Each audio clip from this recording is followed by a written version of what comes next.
আবারও স্বাগত একুশে বিজনেসের সঙ্গে আছে মহিমা পলি। দর্শক, এখন রয়েছে দেশের পাট ও পাটজাত পণ্যের বাজার পরিস্থিতি নিয়ে বিশেষ আলোচনা। আর এই আলোচনার জন্য আমাদের স্টুডিওতে রয়েছেন বাংলাদেশ বহুমুখী পাট পণ্য উৎপাদক ও রপ্তানিকারক সমিতির সভাপতি রাশেদুল করিম মুন্না। দর্শক, একুশে বিজনেসের এই অংশটি দেখবেন আলোক হেলথ কেয়ার অ্যান্ড হাসপাতালের সৌজন্যে। আপনাকে স্বাগত আমাদের আজকের অনুষ্ঠানে। আপনাকে ধন্যবাদ। জি, আমরা একটু রপ্তানি নিয়ে শুরু করতে চাচ্ছি। আমরা যেটা জানি যে গত 3 বছরের তুলনায় রপ্তানি কিছুটা বেড়েছে, বর্তমানে কি অবস্থা? নতুন পাট বাজারে আসছে। আমরা দেখেছি যে গত কয়েক বছর ধরেই পাটের যে সাপ্লাই চেইনটা খুব আনস্টেবল ছিল। আমরা আশা করছি যে সরকারের কাছে আমরা ইতিমধ্যে বেশ কিছু প্রস্তাবনা দিয়েছি যাতে কৃষকরা ভালো মূল্য পায়।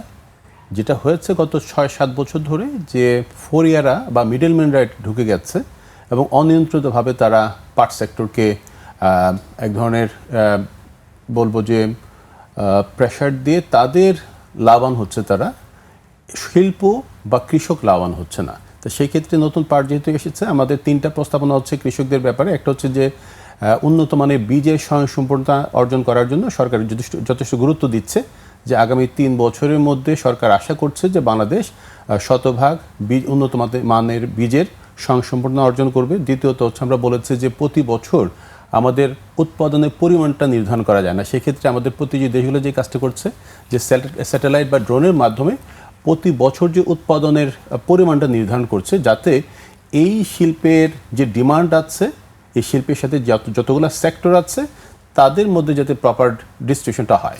আমরা এই বিষয়গুলো পরবর্তীতে অবশ্যই আলোচনা করব। একটু রপ্তানি পরিস্থিতি যদি জানতে চাই যে এই মুহূর্তে কোন কোন দেশে আমাদের পণ্য যাচ্ছে? বাংলাদেশ থেকে প্রায় 100-র উপরে পাটের পণ্য যাচ্ছে, বাট তার একটা প্রধান অংশ হচ্ছে কাঁচা পাট বা ইয়ার্নটা যাচ্ছে। অর্থাৎ টোটাল এক্সপোর্টের এখনও 70-75% আমরা র মেটেরিয়ালস এক্সপোর্ট করছি। এখানে আমাদের যেটা চিন্তা করতে হবে, বা বর্তমান সরকারকে আমরা ধন্যবাদ জানাবো যে সরকারও চিন্তা করছে যে কীভাবে বাংলাদেশ নিজেরাই র মেটেরিয়ালস এক্সপোর্টার কান্ট্রি না থেকে ভ্যালুডেড প্রোডাক্টগুলো উৎপাদনের সক্ষমতা বাড়ানো, এবং সেই জায়গাতে সরকারের কাছে আমরা গত সপ্তাহে বেশ কিছু প্রস্তাবনা দিয়েছি। সরকার সেটাকে গুরুত্ব দিয়ে চিন্তা করছে যে বাংলাদেশের কাঁচা পাটের রপ্তানির জায়গায় কীভাবে আধুনিক প্রযুক্তি বা আধুনিক প্রযুক্তির পাট স্থাপন মাধ্যমে যাতে আমরা হচ্ছে ভ্যালুডেড ফিনিশ প্রোডাক্টটা বা কনজিউমার প্রোডাক্ট যাতে আমরা উৎপাদনের সক্ষমতা বাড়াতে পারি, সেই ক্ষেত্রে একটা স্ট্র্যাটেজিক প্ল্যান নেওয়ার পরিকল্পনা সরকার বাস্তবায়ন করতে যাচ্ছে। যেটা বলছিলেন যে আপনারা স্ট্র্যাটেজিক প্ল্যান দিয়েছেন সরকারকে, এখান থেকে কি কোনো ফিডব্যাক এসেছে বা কিভাবে দেখছেন এটা? আমরা সরকারের পজিটিভ রেসপন্স পাচ্ছি। সরকার ইতিমধ্যে যে কয়টা কাজ সরকারের পক্ষে সম্ভব, শর্ট টার্ম বা মিড টার্ম বা লং টার্ম, সরকার সেটাকে বাস্তবায়নের জায়গাতে উদ্যোগ নিচ্ছে। আচ্ছা, আর এই মুহূর্তে কোন কোন দেশে আমাদের পণ্য যাচ্ছে? আমাদের হচ্ছে যেটা বললাম যে প্রায় 135টা দেশে বাংলাদেশের পাট পণ্য যায়। তার একটা প্রধান অংশ হচ্ছে কাঁচা পাট বা ইয়ার্নটা রপ্তানি হচ্ছে, এবং সেই ইয়ার্নটা বা পাট থেকে তারা হচ্ছে ফিনিশ প্রোডাক্ট তৈরি করে পৃথিবীর যে সাপ্লাই চেইন আছে কনজিউমার মার্কেটে, যেহেতু সারা বিশ্বে এখন হচ্ছে গ্রিন প্রোডাক্ট বা natural product, biodegradable product, eco friendly প্রোডাক্টের গ্রোথটা বাড়ছে। অর্থাৎ মানুষ দৈনন্দিন জীবনে যে সমস্ত পণ্যগুলো ব্যবহার করে সেই জায়গাতে তারা সেই পণ্যগুলো উৎপাদন করে ওই মার্কেটে তারা রপ্তানি করে লাভবান হচ্ছে। সুতরাং আমাদের যে গত বছর কিছুটা পজিটিভ গ্রোথ হয়েছে জুট সেক্টরের, কারণটা হচ্ছে এটা ভলিউমে না, এটা হচ্ছে প্রাইজের আমরা একটা বেনিফিট নিয়েছি, যেহেতু পাটের বাজারটা হাই ছিল। কিন্তু এই যে ভলিউমের জায়গাটাতে আমাদের ল্যাকিংসটা কেন? মানে আমরা এখন ওই যে ফিনিশড প্রোডাক্টসটা হচ্ছে উৎপাদনে এখানে বৈচিত্র্য বলেন বা এটা আমরা বাড়াতে পারছি না কেন? এটা হচ্ছে একটা কম্প্রিহেন্সিভ একটা আসলে একটা ইনিশিয়েটিভ। যেমন আমরা যখন হচ্ছে কনজিউমার প্রোডাক্ট বা ফাইনাল প্রোডাক্টটা নিজেরা তৈরি করব, তখন আমাদের সেখানে লাগবে রিসার্চ, লাগবে আমাদের প্রোডাক্ট ডেভেলপমেন্ট লাগবে। আমরা কীভাবে ওই প্রোডাক্টগুলি তৈরি করার জন্য যে টেকনোলজিগুলো আছে টেক্সটাইল সেক্টরের বা টেক্সটাইলের বাইরে যে টেকনোলজিগুলো আছে সেটা কীভাবে আমরা ব্যবহার করতে পারবো। আমাদের যে জনবল আছে, কিন্তু যেই দক্ষ জনবলটা দরকার সেই জায়গাতে আমরা কীভাবে ফোকাস করব, এবং সেই পণ্যটা যেই মার্কেটে কাজ করবে সেখানে যে পলিসি যেই ঘাটতিগুলো আছে, চ্যালেঞ্জগুলো আছে, বায়োলেটারাল এগ্রিমেন্টের জটিলতা আছে। অর্থাৎ আমরা পাট পণ্যগুলো কিন্তু বিশেষ করে ফিনিশ প্রোডাক্ট হচ্ছে জিএসপি ফ্যাসিলিটির আওতায় যে সমস্ত দেশগুলো আছে সেখানে আমরা রপ্তানি করতে পারছি। সুতরাং এইটার বাইরে পৃথিবীর আরও অনেক দেশে এটার ডিমান্ড আছে, কিন্তু সেখানে হচ্ছে ট্যাক্স ব্যারিয়ার আছে। সেক্ষেত্রে সরকার মনোযোগী হওয়ার প্রস্তাব দিয়েছে যে এখানে বায়োলেটারাল এগ্রিমেন্টের আওতায় ইন্ডিয়া যে কাজটা করেছে, অনেক ক্ষেত্রে জিরো ট্যাক্স নিয়ে আসছে তারা আলাদা এমইও করার মাধ্যমে, এই বিষয়গুলোকে ভাবতে এবং সর্বোপরি বিশ্ববাজারে ব্র্যান্ডিং এর একটা ঘাটতি আছে, অর্থাৎ আমরা কাঁচা পাট রপ্তানি করি, সেই সাপ্লাই চেইন আমরা পরিচিত, কিন্তু ফিনিশ প্রোডাক্ট মার্কেটে যেই সাপ্লাই চেইন আছে সেখানে আমরা পরিচিত না। কিন্তু পাটজাত পণ্যটা রপ্তানিতে আমাদের সবচেয়ে বড় বাজার ছিল ইন্ডিয়া, সেখানে তারা একটা অ্যান্টি ডাম্পিং শুল্ক আরোপ করে রেখেছে, সেই অনেক বছর হয়ে গেছে 2017 সাল থেকে। তো এইখানে আসলে আলোচনা বা কোনো পদক্ষেপ নেওয়া হচ্ছে কিনা, বা গভর্নমেন্টের সাথে আপনাদের কোনো আলোচনা হচ্ছে কিনা যে এই বিষয়টা সুরাহা করার জন্য? এটা আসলে একটা আইনগত প্রসেস, যেটা হচ্ছে ডব্লিউটিওর কাছে আমাদের আগেই হচ্ছে উদ্যোগ নেওয়া ছিল যে এটাকে চ্যালেঞ্জ করে ওখানে রিট করা এবং এটা আইনগতভাবে সমাধান করা বা রাজনৈতিকভাবে বিষয়টাকে সমাধান করা। দুই প্রক্রিয়াটাই আসলে হয়নি, যেটা আমরা সাফার করছি, ইন্ডাস্ট্রি সাফার করছে। এবং সেই জায়গাতে আমরা মনে করি যে ইন্ডিয়ার থেকে যে চ্যালেঞ্জটা তৈরি হয়েছে, একটা বড় অংশ আমাদের যে সেলটা হতো, এইটা আমরা এখন অন্য দেশে কীভাবে ব্যবহার করতে পারি, আমাদের সাপ্লাই চেইনে আমরা কীভাবে সাপ্লাই দিতে পারি বা এক্সপোর্ট বাড়াতে পারি, সেটাকে মাথায় রাখতে এবং সর্বোপরি চিন্তা করছে সরকার, যেটা আমাদের প্রস্তাবনা, যে এই কাঁচা পাট বা ইয়ার্ন আমরা এক্সপোর্ট করতে চাই না। আমরাই ফিনিশ প্রোডাক্ট এখানে কীভাবে উৎপাদন করতে পারি, সেটা হয়তো ডে নাইট হবে না, এটা হয়তো একটা 3 থেকে 5 বছরের একটা পরিকল্পনা নেওয়া, এবং সেটা সফল বাস্তবায়নটাই হচ্ছে উদ্যোক্তাদেরকে আকর্ষিত করবে এবং উদ্যোক্তারা এগিয়ে আসবে। অর্থাৎ এখানে একটা বড় বিনিয়োগ দরকার, এবং সেই সাথে সরকারের যে নীতি সহায়তাগুলো বিভিন্ন সেক্টরে দ্বারা দিয়েছে, জুট সেক্টরে কিন্তু সেটা অনুপস্থিত আছে, এখনো অনুপস্থিত আছে। সুতরাং আমরা সরকারের কাছে দাবি জানিয়েছি যে এই ট্র্যাডিশনাল জুট মিলগুলার রিপ্লেসমেন্ট হতে পারে আধুনিক পাটকল, এবং সেই সাথে আমরা যারা এসএমই সেক্টরে কাজ করছে, হ্যান্ডমেড প্রোডাক্ট বানাচ্ছে বা ফিনিশ প্রোডাক্ট যারা তৈরি করছে, তাদেরকে কীভাবে আর্থিক এবং নীতিগত সহায়তা দেওয়া যায়, এটার কম্বিনেশন দিয়ে কিন্তু যে উদ্যোক্তারা উৎসাহিত হবে, এগিয়ে আসবে, এবং অনেকেই কিন্তু দেশীয় পণ্য নিয়ে কাজ করতে চায়। তাদের যে আবেগের জায়গাটা আছে, সেই আবেগের জায়গার সাথে কমার্শিয়াল অ্যাপ্লিকেশনটা হচ্ছে তাদেরকে এগোতে সাহায্য করবে, এবং সেটাই আমাদের প্রত্যাশা সরকারের কাছে। কিন্তু এই যে কাঁচা পাট রপ্তানিতে যে আপনাদের নিষেধাজ্ঞা বা সেটা নিয়ে আপনারা সরকারের কাছে সুপারিশ করেছেন বা দাবি জানিয়েছেন, সেখানে কিন্তু গভর্নমেন্ট হচ্ছে সাড়া দিয়েছেন, এবং সেটা কাঁচা পাট রপ্তানিটা এই মুহূর্তে হচ্ছে না। এবং যদিও ইন্ডিয়ার হচ্ছে কাঁচা পাট নিয়ে অনেক বেশি ইন্টারেস্ট এবং তাদের এখানে কোনো অ্যান্টি ডাম্পিং নেই, তো সেই জায়গাতে আসলে আমরা ফিনিশড বৈচিত্র্যময় প্রোডাক্ট উৎপাদনে আমরা কতটা স্বাবলম্বী আসলে, বাট সেদিকে আমরা যাচ্ছি না কেন? প্রথমত দুটা বিষয়, একটা হচ্ছে ইন্ডিয়ার সাথে ইন্ডিয়া দেখেন তাদের ইন্ডাস্ট্রিকে সুরক্ষা দেওয়া এবং তাদের স্বার্থ বা প্রয়োজনের কারণে কিন্তু তারা অ্যান্টি ডাম্পিং দিয়েছে।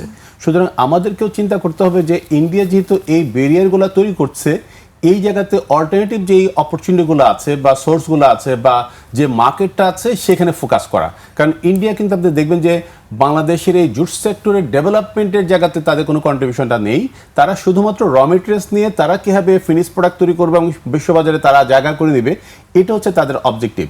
এই জায়গাতে ইন্ডিয়া যে কাজটা পাশাপাশি করেছে, তাদের জুট মিলগুলোকে আধুনিকায়নের বিষয়টাকে কিন্তু গুরুত্ব দিয়ে আজকে থেকে প্রায় 30 বছর আগে তারা উদ্যোগ নিয়ে অনেকটা সফল হয়েছে। সুতরাং আমরা মনে করি যে কোনো চ্যালেঞ্জ যখন আসে, ইন্ডিয়ার অ্যান্টি ডাম্পিং বলেন বা আদার যে চ্যালেঞ্জগুলো আছে, বর্তমান বিশ্বের যে বৈশ্বিক পরিস্থিতিটা আছে, সেই জায়গাতে আমরা কীভাবে আমাদের ইন্ডাস্ট্রিকে রান করাবো, কীভাবে আমাদের গ্রোথটা বাড়াবো, নতুন মার্কেটকে আমরা ফোকাস করব, এই বিষয়টা আসলে হচ্ছে ওই একটা বিষয়ের উপর শুধু কাজ করলে হবে না, টোটাল সাপ্লাই চেইনটা কি ইমপ্রুভ করার জন্য ব্যারিয়ার হচ্ছে মেইন যে ব্যারিয়ারটা, সেটা হচ্ছে যে পাট হচ্ছে একটা কৃষি পণ্য, বাট এই বিষয়টা কৃষক পর্যায়ে যে প্রসেসটা আছে এটা দেখভাল করার দায়িত্ব হচ্ছে কৃষি মন্ত্রণালয়ে, এবং তাদের একটা লিস্ট আছে।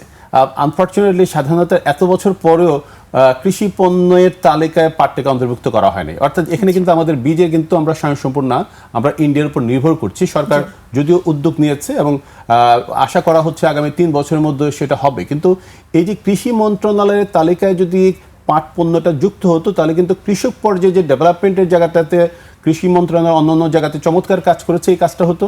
দ্বিতীয়ত হচ্ছে কৃষি মন্ত্রণালয়ের আরেকটা তালিকা আছে, কৃষি প্রক্রিয়াজাত পণ্যের তালিকা, যেখানে কিন্তু হচ্ছে এই ভ্যালিডেশনের জায়গাতে তারা বেশ কিছু রিসার্চ, R&D, টেকনোলজি এবং সাপোর্ট দিয়েছে, এবং সরকারের কিছু নীতি সহায়তা ঘোষণা আছে, যেটা বাংলাদেশ ব্যাংক ফাইন্যান্সিয়ালি ইমপ্লিমেন্টেশন করছে। অর্থাৎ আমি সহজভাবে বোঝানোর জন্য বলছি, রেগুলার যে ইন্টারেস্ট রেট আছে ব্যাংকের, সেটা থেকে তারা ওই বিশেষ সুবিধা দিয়েছে, হয়তো সেটা 5% বা 6%, বাট নর্মাল যে ইন্টারেস্ট রেট আছে সেটা 12 থেকে 15%। সুতরাং কৃষির যে সেক্টরে আমি যে পাট সেক্টরে বিনিয়োগ করব, সেক্ষেত্রে অন্য সেক্টরকে সরকার সুবিধা দিচ্ছে, পার্ট সেক্টরকে সেটা দিচ্ছে না, সেটা আমরা সরকারের কাছে প্রস্তাব রেখেছি বিষয়টাকে গুরুত্ব দেওয়ার দরকার। এবং সেক্ষেত্রে এই যে বিনিয়োগ বান্ধব যেই সুবিধাটা, এখানে পার্ট সেক্টরকে সম্পৃক্ত করা, এবং তাহলে হবে কি যে অনেকে বড় বিনিয়োগ নিয়ে আগ্রহ প্রকাশ করবে। দেখা যাচ্ছে যে অনেকগুলো জুপিলে হচ্ছে একটা সিক লেভেলে আছে, তারা ডেভেলপ করতে পারছে না। সুতরাং এখানে যদি নতুন বিনিয়োগ না হয়, তাহলে আধুনিক টেকনোলজির টেক্সটাইল মিলের টেকনোলজি হচ্ছে পার্ট সেক্টরে তারা বিনিয়োগ করতে উৎসাহিত হবে না, সাহসী হবে না। সুতরাং সরকারের কাজটা যেহেতু হচ্ছে একটা বিনিয়োগ বান্ধব পরিবেশ নিশ্চিত করা, অনেকগুলো সেক্টরকে যেহেতু সরকার সুবিধা দিচ্ছে, আমরা আশা করছি যে বর্তমান সরকারের প্রধান পাট সেক্টরকে নিয়ে চিন্তা করছেন এই পাট শিল্প ঘুরে দাঁড়ানোর জন্য বিনিয়োগ বান্ধব নীতিমালা ঘোষণা হওয়া দরকার, যেটা কিন্তু নেই বলে আপনি যে কথাটা বলেছেন যে অনেকে চাচ্ছে কিন্তু সাহস পাচ্ছে না, তারা অন্য সেক্টরে চলে যাচ্ছে। অর্থাৎ আমি পাট সেক্টরকে ডেভেলপ করতে গেলে বড় ধরনের বিনিয়োগ দরকার, যাতে আমরা রিসার্চের জায়গাতে, আমরা একটা এক্সাম্পল দিচ্ছি, আমরা রিসার্চ এবং প্রোডাক্ট ডেভেলপমেন্ট একটা বড় ব্যারিয়ার, আমাদের মার্কেটিংয়ের জন্য একটা বড় ব্যারিয়ার, কিন্তু এনবিআর দেখা গেছে যে সমস্ত নতুন নতুন সার্কুলারগুলো আছে, সেটা কিন্তু ইন জেনারেলি যে অন্যদেরকে যেভাবে ট্রিট করা হয়, জুট সেক্টরকে সেভাবে ট্রিট করা হচ্ছে। সুতরাং এখানে হচ্ছে কস্টিংয়ের জায়গাতে আমরা হচ্ছে কম্পিটিটিভ হতে পারছি না। জি, আমরা এই জায়গাগুলো নিয়ে আরো আলোচনায় ফিরবো একটা বিরতির পর। দর্শকের পর্যায়ে নিচ্ছে একটা বিরতি, ফিরবো একটু পরেই, সাথেই থাকুন। আবার স্বাগত 21 বিজনেসের সঙ্গে আছি মহিমা পলি। দর্শক, বিরতির আগে দেশের পাট ও পাটজাত পণ্যের বাজার পরিস্থিতি নিয়ে আমরা কথা বলছিলাম বাংলাদেশ বহুমুখী পাট পণ্য উৎপাদক ও রপ্তানিকারক সমিতির সভাপতি রাশেদুল করিম মুন্নার সঙ্গে। প্রিয় দর্শক, 21 বিজনেসের এই অংশটি দেখছেন আলোক হেলথ কেয়ার অ্যান্ড হাসপাতালের সৌজন্যে। আমরা আবার তার সঙ্গে আলোচনায় ফিরছি। বিরতির আগে অনেকগুলো বিষয় নিয়েই কথা বলেছেন, অনেক বিষয় উঠে এসেছে, কিন্তু একটা বিষয় আসলে আমরা এখনও কিন্তু পিছিয়ে আছি। আমরা যেটা দেখি যে ইন্টারন্যাশনাল মার্কেটগুলোতে প্রোডাক্টের ডাইভার্সিফিকেশনটা খুব বেশ ভালো আছে, কিন্তু সেখানে আমরা কেন পিছিয়ে? এটার মূল কারণটা হচ্ছে, আপনার প্রথম উত্তরটা হচ্ছে আমরা পাট মানে হচ্ছে ছাড়ার বস্তা চিন্তা করি, আমাদের জেনারেল পারসেপশন।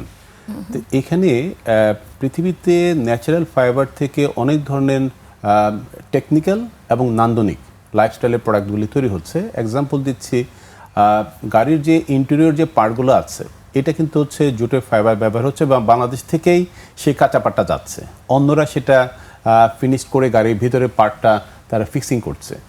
আমাদের লাইফস্টাইল প্রোডাক্টের মধ্যে হচ্ছে home textile, household product, carpet, উন্নত মানের প্যাকেজিং থেকে শুরু করে দৈনন্দিন জীবনের অনেকগুলো প্রোডাক্ট আমরা যে সমস্ত কাঁচা পাটগুলা বা সুতাটা এক্সপোর্ট করছি, তারা সেটা তৈরি করছে। এখানে আমাদের গ্যাপটা হচ্ছে মূলত একটা ইন্ডাস্ট্রিকে যখন হচ্ছে আপনি ঘুরে দাঁড়ানোর চিন্তা করবেন, তখন শুধুমাত্র রিসার্চ করলে হবে না, আপনার রিসার্চ করতে হবে, মার্কেটে যে ডিমান্ড অনুযায়ী প্রোডাক্টগুলি আছে সেই প্রোডাক্টগুলি আপনি ডেভেলপ করতে হবে। সেই প্রোডাক্টগুলি তৈরি করব যে তার জন্য যেই ধরনের মেশিনারি বা টেকনোলজি লাগবে, ডাইং লাগবে, অ্যাক্সেসরিজ লাগবে, এই জিনিসগুলো কীভাবে আমরা ইমপ্রুভ করতে পারি।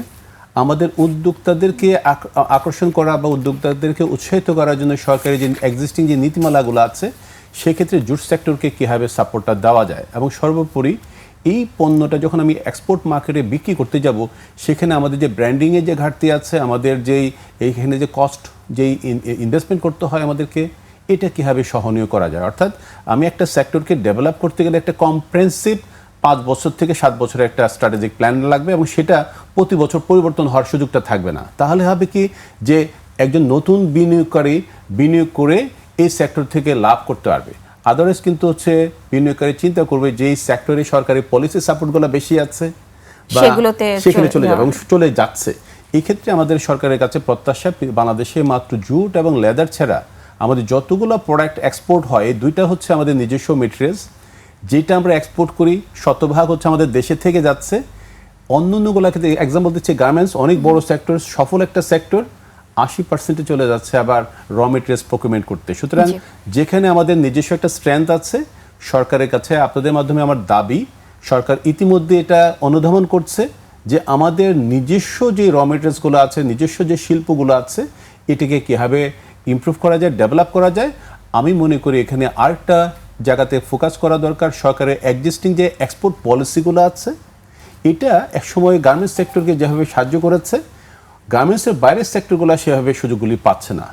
এটাকে একটু রিভিজিট করা দরকার, যাতে এই যে এখন যে এনবিআর এর বিভিন্ন ধরনের সার্কুলারের কারণে যে ব্যারিয়ারগুলো তৈরি হচ্ছে সেটাকে কীভাবে নিরসন করা যায়, এবং সর্বোপরি এই সেক্টরকে এগিয়ে নেওয়ার জন্য আমি দায়িত্ব নিয়ে বলছি, যেহেতু প্রায় 29 বছর ধরে এই সেক্টর নিয়ে কাজ করছি, সারা বিশ্বে আগামী 10 থেকে 15 বছর এনি কাইন্ড অফ ন্যাচারাল প্রোডাক্টের গ্রোথটা বাড়বে, কারণ এখন মানুষ হচ্ছে পরিবেশ বান্ধব মুভমেন্টে এগোচ্ছে। 2030-এ হচ্ছে প্রায় 130টা দেশ প্লাস্টিক ব্যান করতে যাচ্ছে বা ট্যাক্স বাড়িয়েছে ইতিমধ্যে। সুতরাং এই জায়গাতে পৃথিবীর সবচেয়ে ভালো মানের পাটটা যেহেতু আমাদের হাতে আছে, আমরা কীভাবে এই কাঁচা পাট বা সুতাটা রপ্তানিকারক দেশ না থেকে এই যে যারা কাঁচা পাট রপ্তানি করে তাদেরকে আমরা অনবোর্ড করতে চাই, তারা কিভাবে ইন্ডাস্ট্রি তার করবে। মানে এটা আমাদের অনেক বড় একটা স্ট্রেংথ জি, যে জি। সবচেয়ে ভালো মানের কাঁচা পাট হচ্ছে আমাদের দেশে জি। হচ্ছে, কিন্তু সেটা অন্যান্য দেশ আমাদের কাছ থেকে কাঁচা পাটটা নিয়ে তারা তাদের প্রোডাক্টে বৈচিত্র্য এনে তারা সেটা নিয়ে কাজ করছে, রপ্তানি করছে, সেটা সেই জায়গাতে তারা স্বয়ংসম্পূর্ণ হচ্ছে, কিন্তু আমরা পিছিয়ে। কিন্তু আপনি অনেক স্ট্র্যাটেজিক প্ল্যানিং এর কথা বলছিলেন, রিসার্চের কথা বলছিলেন, তো আপনি তো এই সমিতির হচ্ছে সভাপতি বলেন, রপ্তানিকারক এবং আমদানিকারক সমিতির সভাপতি, তো সেই জায়গা থেকে আপনাদের কোনো পরিকল্পনা বা পদক্ষেপ কি আছে? আমরা ইতিমধ্যে সরকারের কাছে সুনির্দিষ্ট প্রস্তাবনা দিয়েছি। যেহেতু সরকার বিষয়টাকে পজিটিভলি নিয়েছে, আমরা আশা করছি যে এই সেক্টরের ডেভেলপমেন্টের জন্য সরকার বেশ কিছু সুনির্দিষ্ট পদক্ষেপ যদি নেয়, বাংলাদেশের অনেক উদ্যোক্তা আছে, বিশেষ করে তরুণ উদ্যোক্তারা আছে যারা দেশীয় পণ্য নিয়ে কাজ করতে চায়, দেশীয় পণ্য ব্যবহার করতে চায়। সুতরাং এটাকে কীভাবে একটা ব্র্যান্ডিংয়ের আওতায় এনে বাংলাদেশের পজিটিভ ব্র্যান্ডিংয়ের ক্ষেত্রে চিন্তা করা যায়, এবং দেশীয় পণ্য কেনার যে যাত্রাটা শুরু হয়েছে বা স্লোগানটা শুরু হয়েছে, সেক্ষেত্রে পাট পণ্যটাকে কীভাবে সামনে আনা যায়। এবং এই যে নতুন নতুন উদ্যোক্তা আছে যারা অল্প পুঁজিতে কাজ করতে চায়, সেখানে আমি তাদেরকে বলবো আপনাদের মাধ্যমে যে ইনোভেটিভ এবং ক্রিয়েটিভ চিন্তা থেকে আমরা যদি ডিজাইন বেস প্রোডাক্টগুলি তৈরি করতে পারি, যেটা মানুষের কাছে গ্রহণযোগ্যতা পাবে, সেই পণ্যের স্থানীয় বাজারও আস্তে আস্তে বিকশিত হবে তাদের হাত ধরে, তাদের নেতৃত্বে। আমি অলরেডি এক্সপোর্টে আছি, আমি 29 বছরের মধ্যে কখনোই আমার গ্রোথ নেগেটিভ ছিল না এত চ্যালেঞ্জের মধ্যে। সুতরাং এই যে সহায়ক যদি পরিস্থিতিটা সরকার আমাদেরকে নিশ্চিত করতে পারে, আমি মনে করি বাংলাদেশ যে $1 বিলিয়ন মধ্যে ঘুরছে পাট শিল্পটা, এটা 5 থেকে 7 বিলিয়ন ডলারে নিয়ে যাওয়া সম্ভব। আমি যদি এই জায়গাটা, আমরা শেষের দিকে এসেছি, যদি এই জায়গাটাকে একটু কোট করি, যে আপনি যেটা বলছেন যে আপনাদের পক্ষ থেকে পরিকল্পনা দেওয়া হয়েছে, বিভিন্ন স্ট্র্যাটেজিক প্ল্যানিং এর কথা বলছিলেন, তো সেই জায়গা থেকে গভর্নমেন্টও হচ্ছে সাড়া দিচ্ছে এবং আপনাদের হাতে অনেক পরিকল্পনা আছে, প্ল্যানিং আছে। তো আগামী 5 বছরে যদি সবকিছু মিলিয়ে যদি আমরা একটু বলি যে সেটা আসলে কোন দিকে যেতে পারে? এটা যেটা হতে পারে সেটা হচ্ছে আমাদের ইন্ডাস্ট্রি একটা বড় ধরনের চেঞ্জ আসবে। যেটা আমি বললাম যে আমাদের যে পাট হচ্ছে অগ্রাধিকার পাচ্ছে না, যখন হচ্ছে 5 থেকে 7 বিলিয়ন ডলার মানে হচ্ছে গার্মেন্টসের সাথে কম্পেয়ার করলে আমি 20% গার্মেন্টস থেকে রাখতে পারছি। তার মানে আপনি দেখেন যে আমরা 25 থেকে 30 বিলিয়ন ডলারের বেনিফিটটা কিন্তু আমরা $5 বিলিয়ন এক্সপোর্ট করতে গেলে পাবো। বাট তার চেয়ে বড় কথা হচ্ছে লক্ষ লক্ষ কর্মসংস্থানের সুযোগটা সৃষ্টি হবে, এবং আগামীতে চায়না থেকে এখন অনেক বায়ারই কিন্তু হচ্ছে হ্যান্ডমেড প্রোডাক্ট বা সেমি হ্যান্ডমেড প্রোডাক্ট তৈরি করা থেকে বেরোতে চাচ্ছে। সুতরাং সেখানে আমাদের যে স্থানীয় যে জুট বা লেদারটাকে যদি আমরা ব্যবহার করে এসএমই সেক্টরকে যদি হচ্ছে বুস্ট আপ করতে চাই, কর্মসংস্থান নিশ্চিত করতে চাই, আমাদের $1 বিলিয়ন যদি আমরা $5 বিলিয়ন নিতে চাই, তাহলে সরকারকে সিরিয়াসলি চিন্তা করতে হবে কম বিনিয়োগে এই সেক্টর থেকে বড় ধরনের রিটার্ন পাওয়া সম্ভব। একটা জিনিস হচ্ছে আনফর্চুনেট যে আপনি ইন্ডিয়ার কথা বলেছেন, এটা একটা সম্ভাবনাময় খাত, কিন্তু এই খাতটা নিয়ে সবসময় আমরা অবহেলা দেখেছি। সুতরাং সরকারের কাছে আমাদের প্রস্তাবনা, দাবি যে এই সরকার যে এখন যে ভঙ্গুর একটা অর্থনীতির মধ্যে তাদের যাত্রাটা শুরু হয়েছে, এই সেক্টরটা হচ্ছে কর্মসংস্থান এবং উদ্যোক্তাদের নতুন কর্ম উদ্যোগের একটা বড় এরিয়া হতে পারে, যার মাধ্যমে স্থানীয় বাজার এবং আমাদের যে এক্সপোর্টের যে ভলিউমটা আছে সেটা বিকশিত হওয়ার একটা চরম সুযোগ আছে। বীজ যদি হচ্ছে ইন্ডিয়া নির্ভরতা থাকে, সেখান থেকে হচ্ছে আমরা আসলে বেরিয়ে আসবো কি করে? আমি একেবারে ছোট্ট করে জানতে চাই। এটা হচ্ছে জেনোম ইঞ্জিনিয়ারিং নামে একটা ইস্যু আছে, যেটা বীজের উন্নত মানের বীজ উৎপাদন করা, একই জমিতে 2 থেকে 3 গুণ পাট উৎপাদন করার সুযোগ আছে, এবং সেই উন্নত মানটাকে নিশ্চিত করা সম্ভব। এই জায়গাতে সরকারকে স্মার্টলি আমরা প্রস্তাবনা দিয়েছি যে জেনোম ইঞ্জিনিয়ারিং মাধ্যমে বীজের উন্নয়ন এবং স্থানীয়ভাবেই কীভাবে শতভাগ উৎপাদনের সক্ষমতা বাড়ানো যায়, এবং সেই সাথে কৃষি মন্ত্রণালয়কে সুনির্দিষ্টভাবে আমরা দায়িত্ব দিতে বলছি যাতে এই দায়িত্বটা তারা পালন করে। অনেক ধন্যবাদ আজকে আমাদেরকে সময় দেওয়ার জন্য। আপনাকেও ধন্যবাদ। দর্শক, এতক্ষণ দেশের পাট ও পাটজাত পণ্যের বাজার পরিস্থিতির নানা দিক ও করণীয় নিয়ে কথা বলছিলেন বাংলাদেশ বহুমুখী পাট পণ্য উৎপাদক ও রপ্তানিকারক সমিতির সভাপতি রাশেদুল করিম মুন্না। নিচ্ছে একটা বিরতি, 2টা 30 মিনিটে আবারও ফিরে আসবো 21 বিজনেসে। দেখার আমন্ত্রণ রইল, 21-এর সাথেই থাকুন।